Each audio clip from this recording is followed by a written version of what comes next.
بنبر بيت مخر بريزيدانت تبعي لستشم دكتور دبرتين قبرم كيلا بفلاماي مجلس يقدا كم زنبرة تقاليتهم يمنا ايد جنرال تادس ورد تسفاي مخانز امنا كومشنر كومشن بوليس تقراي جنرال قبراد هنا قبر دلا بحيل كاب السلطان تالي الله تبعيلهم بوغن تقراي كنات نقول علمن قد يلن كبل دكتور دبرتين قبرم كيل تزاريبو انت خونس تقورس تقراي بمرتا كتساتف يتخلن كبل ابو قداي مرتا زلوم قوام افليت الله دكتور دبرتين قبرم أب العادة نبر من محضر تجري زميل صحوحات زاجي دزخنا مجلس زيوت منجز فيدرالنا حيل سجوم تخصدي كل تنتن تجلجام وحات نبر بيت مخري كل تجري مملاس وصعب كبير سجات الماما وصرت شويان ملاو تجلجام سلام تنهبلنا بيت سب كل ميديا نساعات زحزنا محاوريتات بغند نتبتات فيلمنا نسنا مكتتالكم بخبر بمعدام ناب زرزرو مبلنا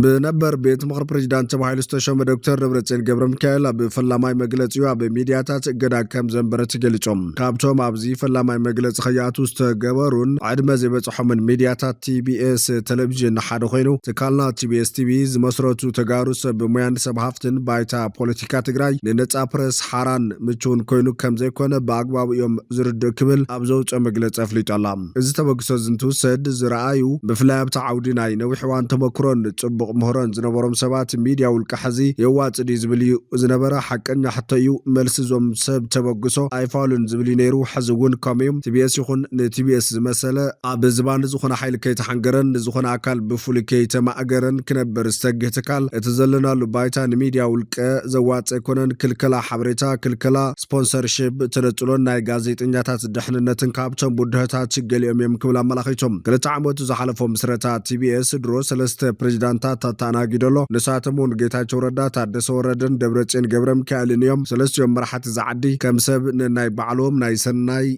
كاين شافات كلهم يخل اللوم ون اب هافان اصابرس بحفشا بستفلالي كورنا كمصا بستفتنه تي بي اس دمام بفلاغ انت مساسال توري لوم ابنت اب غداي ميديا دحان زبحال جيتاچون بصوتن ولقاو بحريوم نتكالاو مسرحهم انت سعري تراين بمخان تي بي اس اب سلسيوم بريزيدانتا بريزيدانتاو مجلس يتعدي ما يفلطن عدم ميديا زملكت عداماي بستفلالي مخنيات والا رسعو ميديا زي كعدم يخليهم اتي ميديا ون بتمساسال مخنيات نخل شفان زي كبيخل ببرك بريزيدانتا بزوهابو مجلسات جن مغوانا يمخان تزي كوينو نحدثات لاي تلفزيون سلسة بريزيدانتات بمعارن تغواني ون انتي نتلون مرايت تسقى مواقراوي كنبل يقددنا قال سينا حقنا برس زغمتكالا بمواقر كون يقبان بليلو تبيس حدش بريزيدانت تجراي دكتور دبرتين قبرم كيل كبل زغلت تبيس ابزهابو مجلتي تبيس كي تعدم مطرافو مغزلتاتي اب زمن جيتاچون تادسن زنبر مغوانيا يبحال بريس كاب مخان بتوسخي حزبي بكل ممرات حبريتان ناي حبريتا كورنعاتن كيركب مخلكال تغيرزو سد غبني انتنا اس حبريتا ناي مخلكال غبن تبيس نزي قيري تطايشو اب زيواص مدرخن حسوم بايتان تطايشو سرح زلو اذن مقيار يبل حاصير حبريتا تكال نصانت نت حساباتن بمعفان تدغاغام كسي زقربو لحوحات دكتور دبرتين ابزهابو فلاماي مغلصي كاب تلفزيون تي بي اس بتوساخي كالوتول كميدياتاتون غداي اتخل كلام مخانم تفليط اللام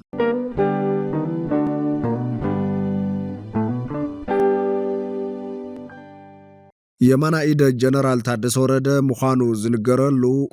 كوميشن بوليس تقرأ جنرال قبرد هنا قبرد لا بحيل كاب السلطان تعالي تباهيلهم عبي كندو دما بيحدا قسيوم كمستتك من جتاتي قلت اللهم مجر جنرال قبرد لا سلطان المركب بفقادنيا خمزي كونا حميشة قنبت كلتشن عصر شمونتن عم تمرت دحر ساعات الدكتور دبرتين قبرم كيلا فليت منبارز حبرتو من جتات اتمقوطات كساب شديشة قنبت كلتشن عصر شمونتن عم تمرت رفاد 4 فرقان كم زرفة دايو دما تحبيرو زلام نتبل علواي مريحنة تصتا استوصل سقوم تسعيب مجر جنرال قبرديلا كاب سلطان كيلا مستقبر كوميشنر يحدى قوسيوم بغطبت نتي كوميشن كما رح تمدي والام بفلاي تحدش تشيامي كوميشنر يحدى قوسيوم مسزي حقا ومسققار سباتن مسي ارتروان استعساسر طورطور تقبارات نسمو زل علو القسم مخان بزحات يقلتم ازي شمت زي يحدى قونتا زلمدان ارتروان زي حقا ومسققار سباتن تقبار كملا سايز بالسقاتا ببزحات فتيرو لام كوميشنر يحدى قوسيوم نبرات عبالات بوليس تقراي مخاتا عيتساتفكم من سرعيت بالتقنا نيركم بزبل نابسر حكي ملوسو من قلتا عاد فتيرو تبايل ببزحات عبالات يخصص يوم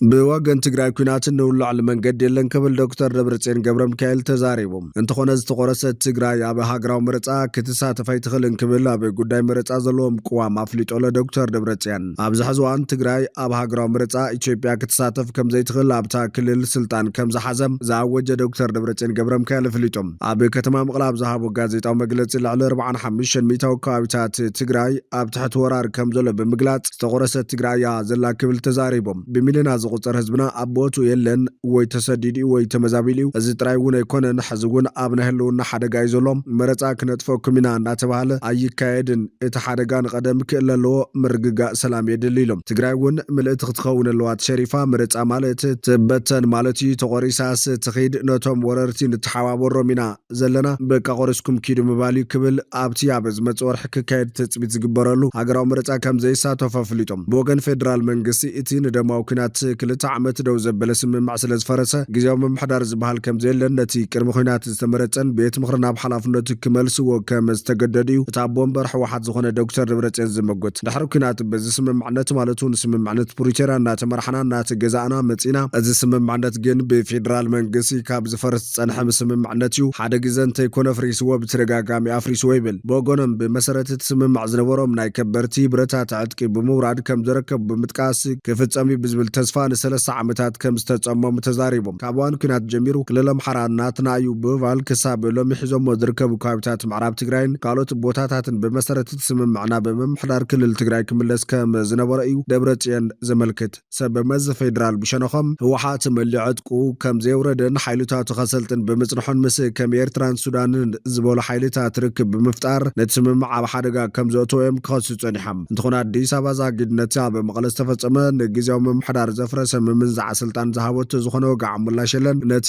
ኣብቲ ብፌደራላዊ መንግስቲ ዝሕጋው ተባሂሉ ዝተነፀገን ህወሓት ዳርጋ ሙሉእ ብምሉእ ዝተዓወተሉን መረፃ 2013 ዝተመረፀ ቤት ምኽሪ ናብ ስልጣን ምምላሱ ከም መዋፅኦ ካብ መዝርኢ ወይ ዶክተር ደብረጽዮን ከረድእ ዝፍተን እታ ውሽጢ ሓደ ዓመት ምምስራት ናይቲ ግዜያዊ ምምሕዳር ናብ ምርጫ ክእቶ ዝነበሮ ንላዕሊ 3 ዓመታት ምቕፃሉ ከም ዘይተቐበልዎ ነፂሮም ናብ ክባን ዕፅዋን እውን ኣቲና ዝበለ ዶክተር ደብረጽዮን ነቲ ዝፈረመ ውድብ ህወሓት እውን ኣይንፈልጠካን ምባሉ መርኣያ ምፍራስ እቲ ስምምዕነት ኢሎም ህዝቢ ኣብ እዋን እቲ ግዜያዊ ምምሕዳር ህዝቢ ካብ ስልጣኑ ርሒቑ ይጸኒሑ ህዝቢ የለን ናይ ዝተወሰኑ ፈላጣት ንሕና ኢና ንፈልጥ ኢና ባህልቲ ኪላታት ዝብሉ እዩ ክብል ገሊፆም ካብ ፖለቲካ ትግራይ ርሒቑ ነይሩ ህዝቢ ሓላፍነታት ተሓታትነት ኣሎ በቲ ሕገ መንግስታዊ ስርዓት ይብል ዶክተር ደብረጽዮን ነቲ ኣብ ወርሕ መጋቢት ስልጣኑ ብቀዳማይ ሚኒስትር ኣብይ ኣሕመድ ዝተናውሐሉ ፕሬዚዳንት ግዜያዊ ምምሕዳር ኮይኑ ከገልግል ዝጸንሐ ጀነራል ታደሰ ወረደም ከም ዝተከኦ ዓውጅ እንተሎ እቲ ጀነራል ዛጊድነት ለውጥ ከም ዝተቀበሎ ወይ ከም ዝነፀጎ በወግዒ ኣይነፀረን ዘሎም ኣብ ዝሓለፈ መዓልታት ዶክተር ደብረጽዮንን ጀነራል ታደሰ ናብ ቤት ጽሕፈቶም ከኣቱ ከም ዝቐነዩ ገለ ጸብጻባት እኳ ክገልጹ እንተቐነዩ ኩነታት ናይ ስልጣኑ ብዘይፈቃዱ ተቐንጢጡ ዝመስል ጀነራል ታደሰ ዛጊድ ኣይተረጋገፀን ዘሎም እቲ ኩነታት ክልተ ፕሬዚዳንት ኣብ ሓደ ክልል ከም ዘለው ዘምስል ኩነታት ምፍጣር እውን ንብዙሓት ምድንጋር ፈጢሩ ይርከብ ብወገን ህወሓት ግን ሓደ ሕጋዊ ዝብልዎ ብደብረጽዮን ዝምራሕ ግዜያዊ ዘይኮነ ስሩዕ መንግስቲ ከም ዘሎ እዮም ዝምግቱ ዘሎም ህወሓት ነቲ ቤት ምኽሪ ብምጽዋዕ ስልጣን መሓዞም ነታ ክልል ናብ ሓደጋ ኩናት ከእትዋ ከም ዝኽእል እቲ ጀነራል ከጠንቀሙ ጽንሕ ይፍለጥ እዮም ድሕሪ ምፍራም ስምምዕ ንፈለማ እዋን ግዜያዊ ምምሕዳር ኣብ ዝቆመሉ እዋን ፕሬዚዳንት ኮይኑ ብኣብይ ኣሕመድ ዝተሸመ ኣይተ ጌታቸው ረዳ እውን ምስ ዶክተር ደብረጽዮን ዝመርሐ ክፋል ህወሓት ብዝነበሮ ፈላላይ ካብቲ ውድብ ብምውፃእ ንግዜያዊ ምምሕዳር ሒዙ እኳ ክቕፅል ፈቲኑ እንተነበረ ብሰንኪ ዝተፈጠረሉ ፀቕጥን ፀጥታዊ ስጋትን ናብ ኣዲስ ኣበባ ከይዱ መዝነቱ ከም ዘረከበ ይዝከር ኣብ ዝዋነ ኣማኻሪ ቀዳማይ ሚኒስትር ኮይኑ ዘገልግል ዘሎ ጌታቸው ምክትል ኣቦ ወንበር ህወሓት ዝነበረ ኮይኑ ሕዚ ካብ ቀንዲ ነቐፍትን ተቃውምትን ህወሓት ኮይኑ ኣሎ ኣብ መንጎ ህዝባዊ ወያነ ሓርነት ትግራይ ህወሓትን ግዜያዊ ምምሕዳር ትግራይን ተፈጢሩ ዘሎ ቅልውላው ንመጻርክብ ማእኸላይ መንግስትን ክልላዊ ምምሕዳርን ዝጸልዕ ዓሚቝ ሳዕቤናት ከም ዘሎ ተንተንቲ ይሕብሮም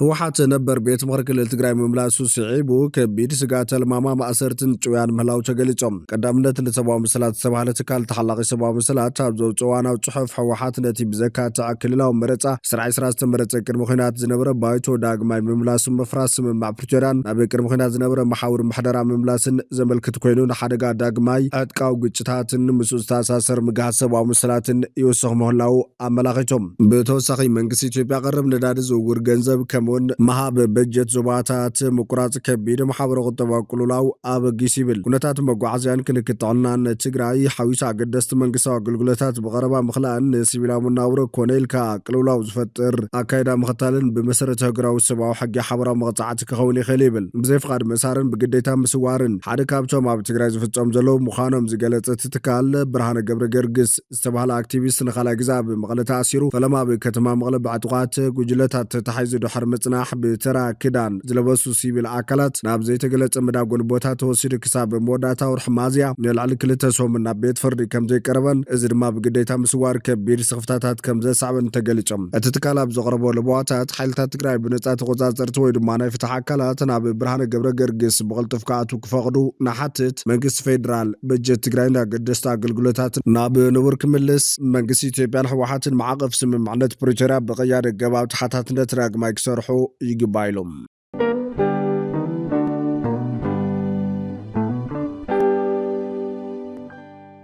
ኣብ ላዕለትን ነበር መምሕዳር ትግራይ ዝመለስ ሕወሓት ዛጊድ ዝኾነ መግለፂ ዘውፀ መንግስቲ ፌደራል ናይ ሓይሊ ስጉምቲ ክወስድ ክብሉ ተንተንቲ ገሊፆም ኣብ ኢትዮጵያ ዝረአ ዘሎ ፖለቲካውን ፀጥታውን ምዕባለታት ንሞላእ ዞባ ቀርኒ ኣፍሪካ ውሳነ ጽልዋታት ክህልዎ ከም ዝኽእል ይእመን ኣብዚ እዋን ኣብ መንጎ ህዝባዊ ወያነ ሓርነት ትግራይ ሕወሓትን ግዝያዊ መምሕዳር ትግራይን ተፈጢሩ ዘሎ ቅልውላው ንመጻርኪ ማእኸላይ መንግስትን ክልላዊ መምሕዳርን ዝጸልዉ ዓሚቕ ሳዕቤናት ከም ዘለዎ ተንተንቲ ይሕብሮም ቀዳማይ ሚኒስትር ኣብይ ኣሕመድ ኣብ መጀመርታ ሰሙን ዝሓለፈ ወርሒ ዓድመ ስልጣን ጊዜያዊ መምሕዳር ትግራይ ብምንዋሕታ ኣብ መንጎ ሕወሓትን መንግስቲ ፌደራልን በተሓደ ኣብ መንጎ ሕወሓትን ጊዜያዊ መምሕዳር ትግራይን ፕሬዚዳንት ሌተናል ጀነራል ታደሰ ወረደን ዝጸንሐ ምትፍናን ናብ ቆልዑ ወጥርን ስጉምታትን ደፊዎ እዩ ማእኸላይ ኮሚቴ ሕወሓት ንውሳነ ቀዳማይ ሚኒስትር ኣግላልን ውዕል ፕሪቶርያ ማእኸል ዘይገበረን በይናዊ ውሳነ ብምባል ከም ዘይቕበሎ ብምግላጽ ነቲ ጊዜያዊ መምሕዳር ኣፍሪሱ ነቲ ቅድመ ኩናት ዝነበረ ቤት ምኽርን መንግስትን ከም ዝምለስ ድማ ወሲኑ እዩ ነዚ ውሳነ ናብ ባይታ ንምትርጓም ብደረጃ ዞባን ወረዳን ጽዑቕ ኣኼባታትን ጎስጓሳትን ድሕሪ ምግባር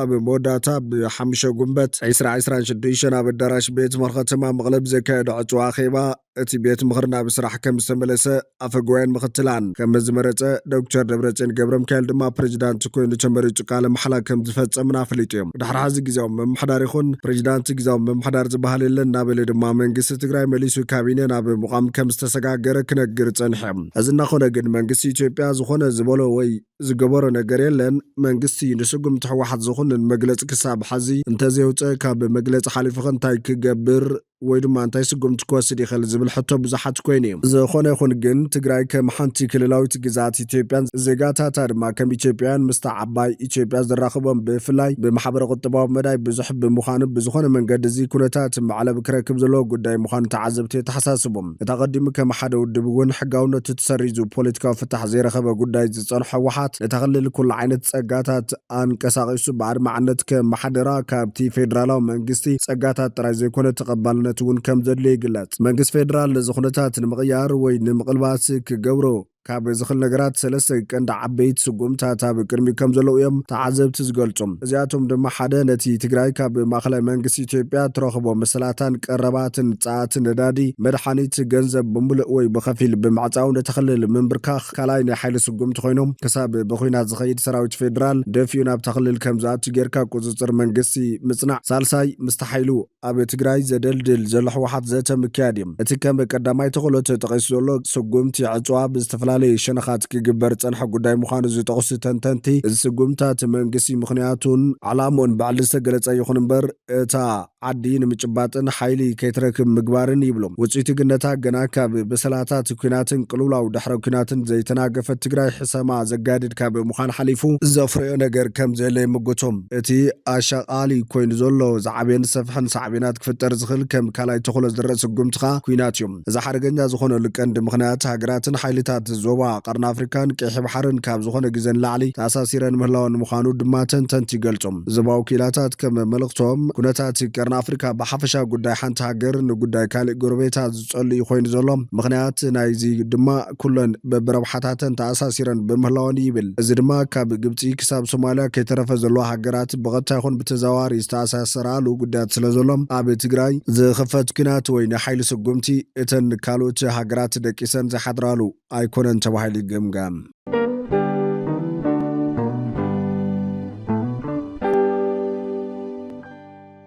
فتواتنا كبراتن بيتسب بكل ميدان الساعة زحزنا محاوريتات نتوم مكتكتاتل ومزز أنا حكم يمثلوا نيرام نسنا مكتتالكم بمسجان نبزغز البخالة حاوريتات كسام بالرخب نمدلواتنا لايك شير نميديانا سابسكرايب بمقوار بيتسب بكل ميديا خنم